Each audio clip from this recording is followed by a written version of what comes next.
যখন আমি বাসস্থানে ফিরছিলাম, কেন কাল ছিল মঙ্গলবার, এবং আমি প্রতিটা দিন সন্ধে হলে মায়ের ফুলপুষ্প আনার জন্য পথে যেতে হয়। সেখানে যেটা দেখলাম সেটা আমার গ্রহণযোগ্য না। হ্যাঁ, সমাজ উন্মাদ হয়ে হয়তো যে করণীয় কাজগুলো করছে, এটা এতটা উন্মাদ হওয়া উচিত নয়। এটা আমার অন্তরের ব্যাখ্যা, সমাজের নয়। কিন্তু এক ক্ষেত্রে যেটা দেখলাম সেটা হয়তো জয় সফল হয়েছে আমরা, সেটা এতে করে এতটা হিংসা বৃদ্ধির মাঝে যদি আমরা এসে যাই, তাহলেই বাংলায় লড়াই হবে, এবং সে লড়াইটা থামানোর মতন ভারত সেনাও পারবে না।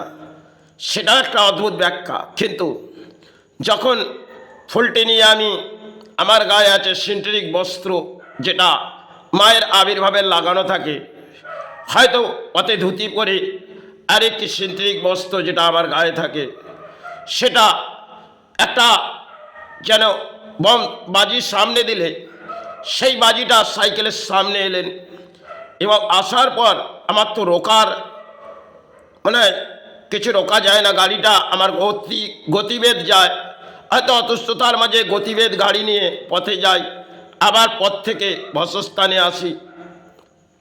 সেখানে যে উৎপাত হয়ে যা দেখলাম সেটা আমার দুর্ভাগ্য নয়, সমাজের। কিন্তু হয়তো অগ্নিশিখাটা আমার গায়ে লেগেও কিন্তু হয়তো সেটা কিছু ঘটলেন না। আজকে বাংলায় দেখবেন যেগুলো আমাদের উৎপাত হয়ে এই রাজনীতি নিয়ে লড়াই হচ্ছে, তাতে করে জনগণ ভাবছে সফল হয়েছি। কিন্তু এটা আমি মনে করি না এইভাবে যদি রাজনীতি চলে এই বাংলার, এটা আমি ধর্ম থেকেই বলছি, এটা গ্রহণযোগ্য নয়। কেন এতটাও উন্মাদ সমাজ হওয়া ঠিক নয়।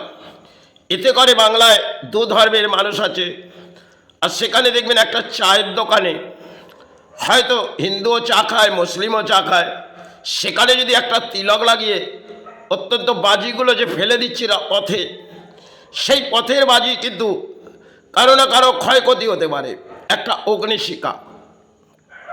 সেখানে আমাদের বোধশক্তি হওয়া দরকার, যারা রাজ্যের মাঝে রাজনীতির সাথে যুক্ত হয়ে এই পতাকাগুলো ফোটাচ্ছে, তাদের তো এই বোধশক্তি নেই।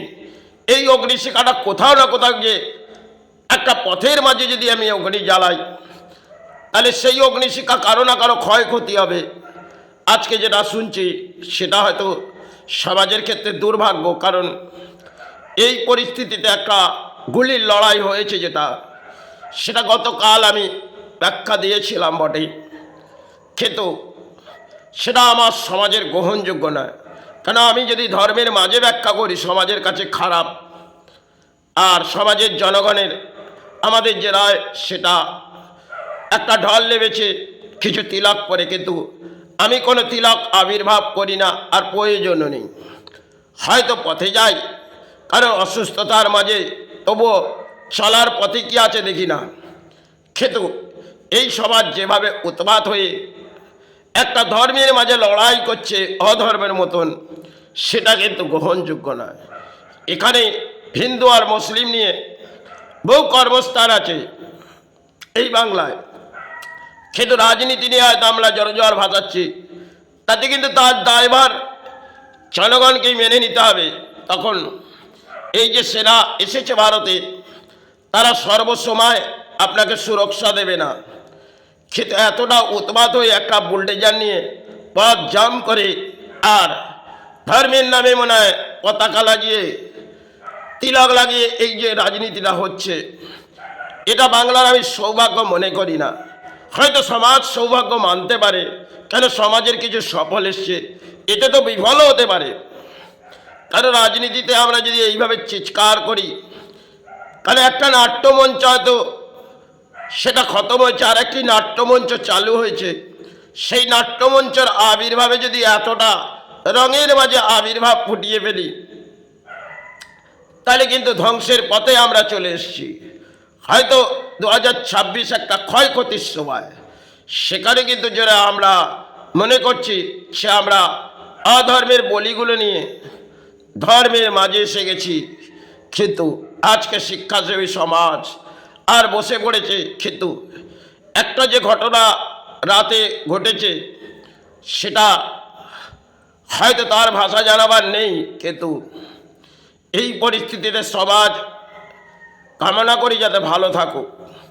খেতে এই সমাজের যা মেরুদণ্ড ভেঙে গেছে তাতে মনে হয় বাংলা কোথাও চলে এসেছে। একটা সময় থেকে বাংলা ভেঙে পড়েছিল, আবার বাংলা হয়তো কিছু উৎপাত হয়ে যে লড়াইটা হচ্ছে, এটা সৌভাগ্য মনে করা যায় না, কারণ এটা দুর্ভাগ্য। এই বাংলায় এসে আমি ধর্ম করে হয়তো দুর্ভাগ্য নিয়ে জন্মগ্রহণ করেছি। পথে আবির্ভাব সেটা আমাকে করানো হয়েছিল একটা সময় দেবী দুর্গার, পথে দণ্ড দেওয়া হয়েছিল, কারণ দেবী দুর্গার জুলুমের শিকার আমাকে করছিল, সেটা নিয়ে আমি মনে কিছু করিনি। কিন্তু এই রাজ্য রাজনীতিতে যে তোলপাড় হচ্ছে, সেখানে একটা জনগণ যে তোলপাড় করে দিয়ে যাচ্ছে, আর কিছু অধর্মের মানুষ তিলক লাগিয়ে মনে করেছে আমরা ধর্ম দেখাবো।